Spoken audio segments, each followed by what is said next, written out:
안녕하세요. 7월 넷째 주 소그룹 모임 시간입니다. 오늘 제목은 이방신을 제거하라입니다. 사무엘은 이스라엘 백성이 하나님께 돌아오려면 먼저 이방신들과 아스다롯을 제거하고 마음을 하나님께로 향하여 그분만을 섬기라고 했습니다. 그러면 하나님께서 블레셋 사람의 손에서 이스라엘을 구원해 주실 것이라고 말씀하셨습니다. 이는 두 가지를 의미하고 있습니다. 하나는 이스라엘이 블레셋에 의해 어려움을 겪는 이유가 이방신들과 아스다롯을 섬기기 때문이었다는 것입니다. 또 하나는 이스라엘이 하나님을 잘 섬기면 평안하게 살 수 있다는 것입니다. 본문 연구를 보시면 1번 사무엘이 이스라엘 백성들에게 하나님께 돌아오게 하려고 명한 것은 무엇입니까? 3절을 보시면 사무엘은 이방신들과 아스다롯을 제거하고 또 마음을 하나님께로 향하여 하나님만을 섬기라고 했습니다. 사무엘이 이스라엘 백성들에게 하나님께 돌아오게 하라고 한 것은 하나님과의 그 관계의 회복을 명하는 것입니다. 사무엘은 이스라엘 백성들의 그 하나님과의 관계의 회복을 위해서 두 가지를 명합니다. 첫째는 이방신들과 아스다롯을 제거하는 것이고 둘째는 하나님만을 섬기는 것이었습니다. 먼저 사무엘이 말한 이방신은 바알과 아스다롯입니다. 바알과 아스다롯은 가나안 땅의 풍요를 주관하는 신이었습니다. 이스라엘 백성들이 가나안에 들어와서 풍요로운 삶을 살기 위해서 바알과 아스다롯을 섬기게 되었던 것입니다. 하나님께서는 먼저 이러한 이방신들을 버리라고 합니다. 왜냐하면 이방신을 버리지 않고서는 하나님을 제대로 섬길 수 없기 때문입니다.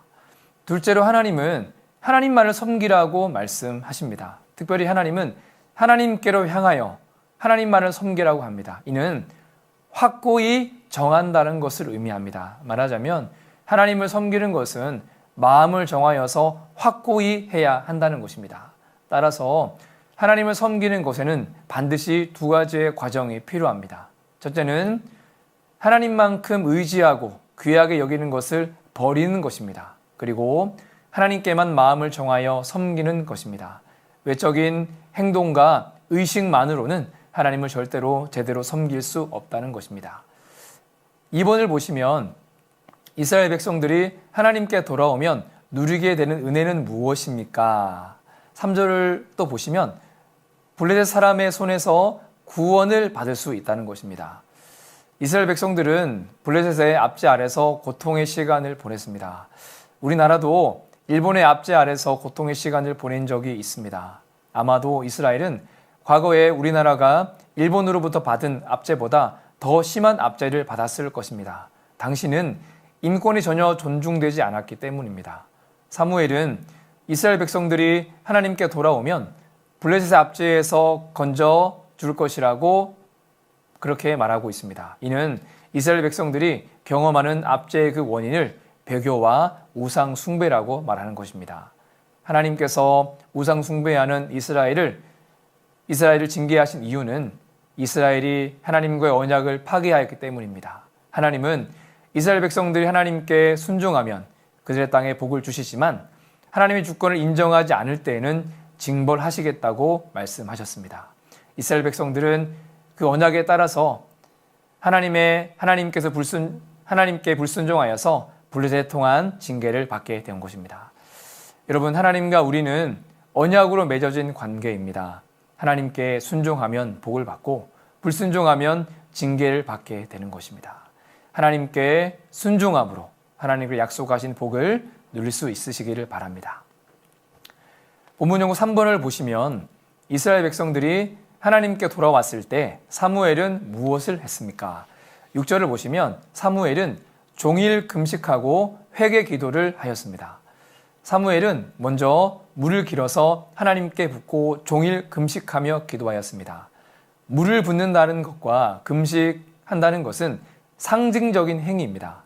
물을 부음과 같이 그들의 마음을 하나님께 쏟는다는 것이고 철저한 의지로 그 일에 자신들의 그 모든 것을 걸었다는 것입니다. 그만큼 그들은 하나님 앞에 나아가 철저하게 회개하였던 것입니다.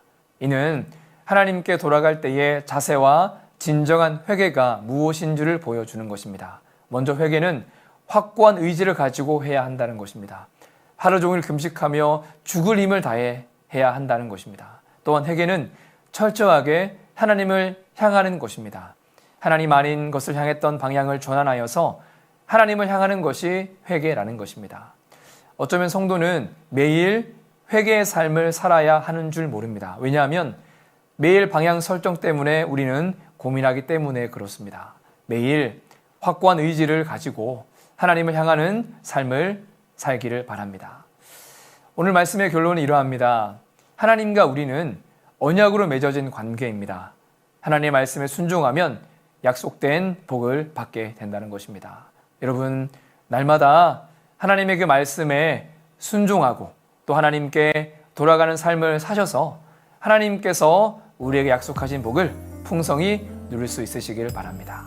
감사합니다.